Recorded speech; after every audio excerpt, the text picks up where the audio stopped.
दुनिया का सबसे बड़ा आतंकी हमले का शिकार अमेरिका आज भी 20 साल पहले उस भयानक मंजर को याद कर डर जाता है जिसमें हजारों लोगों की जान चली गई थी। 2 दिन पहले ही अमेरिका ने 20वीं बरसी मनाई थी। इस दौरान चीन ने 9/11 हमले की 20वीं बरसी पर अमेरिका पर और भी भयानक हमले की भविष्यवाणी की है।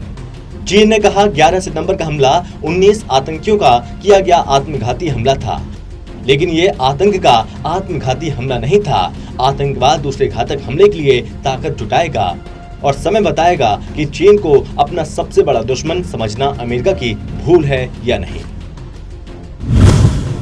चीन की अमेरिका में और भयानक हमले की चेतावनी।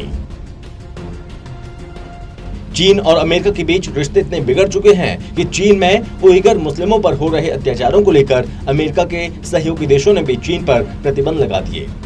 उन्होंने अमेरिका पर आतंकवाद के नाम पर दोहरा रवैया अपनाने का आरोप लगाया कि चीन को अपना सबसे बड़ा दुश्मन मानकर अमेरिका बहुत ही बड़ी गलती कर रहा है। दरअसल चीन उइगर मुसलमानों के साथ उसके बर्ताव पर पश्चिमी देशों के रवैये से चिढ़ा हुआ है और ये मानने को तैयार नहीं है कि वो उनको तबाह करने पर तुला हुआ है। अमेरिका में हुआ था दुनिया का सबसे बड़ा आतंकी हमला।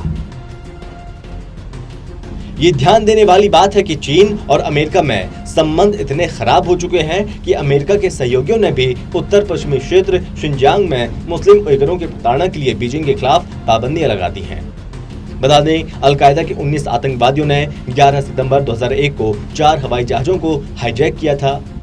आतंकियों ने 2 हवाई जहाज न्यूयॉर्क के वर्ल्ड ट्रेड सेंटर से टकरा दिया था और तीसरा जहाज पेंटागन के पश्चिमी हिस्से में गिरा था और आखिरी जहाज टारगेट पर पहुंचने से पहले ही पेंसिल्वेनिया में क्रैश कर गया था। इन हमलों में करीब 3000 लोगों की जान गई थी। अमेरिका ने शनिवार को मनाई आतंकी वारदात की बरसी। अमेरिकी राष्ट्रपति जो बाइडेन ने उस आतंकवादी घटना को देशभक्ति और राष्ट्रीय सेवा और स्मरण दिवस के रूप में समर्पित किया, लेकिन चीन ने इसे उइगर मुसलमानों की प्रताड़ना को लेकर उसके खिलाफ उठने वाली आवाजों से जोड़ने की कोशिश की है। चीन के विदेश मंत्रालय के प्रवक्ता झाओ लिजियान ने अमेरिका से कहा वो अपनी विचारधारा और राजनीति निहित स्वार्थ से आतंकवादियों को परिभाषित करना बंद कर दे। उन्होंने कहा आतंकवादी आतंकवादी हैं, इसे अलग अलग चश्मे से देखने से आतंकवाद के खिलाफ अंतर्राष्ट्रीय सहयोग पर गंभीर असर पड़ता है। हालांकि अमेरिका को ज्ञान देने वाला चीन पाकिस्तानी आतंकवादी संगठनों पर हमेशा से दोहरा रवैया अपनाता रहा है। अपना फायदा देखकर आतंक को परिभाषा देना बंद कर दे अमेरिका।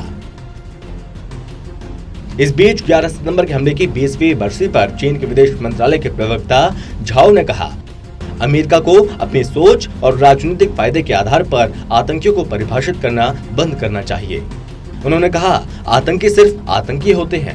राजनीतिक फायदे को देखते हुए आतंकियों को परिभाषित करने का मतलब है आतंकी गतिविधियों की अनदेखी करना, और जिसकी वजह से अंतर्राष्ट्रीय स्तर पर आतंक के खिलाफ साझी लड़ाई कमजोर पड़ती है।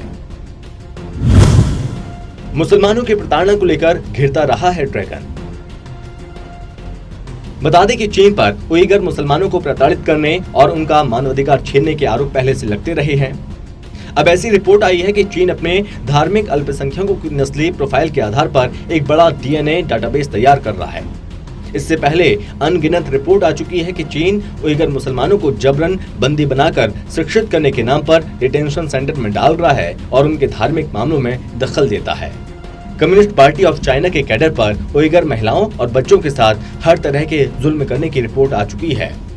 हालांकि आधिकारिक तौर पर ड्रैगन इन सभी आरोपों को अब तक सिरे से खारिज करता आया है और कोई मुस्लिम देश भी वहां मुसलमानों के साथ होने वाली ज्यादतियों के खिलाफ जुबान खोलने की हिम्मत नहीं जुटा पाते हैं।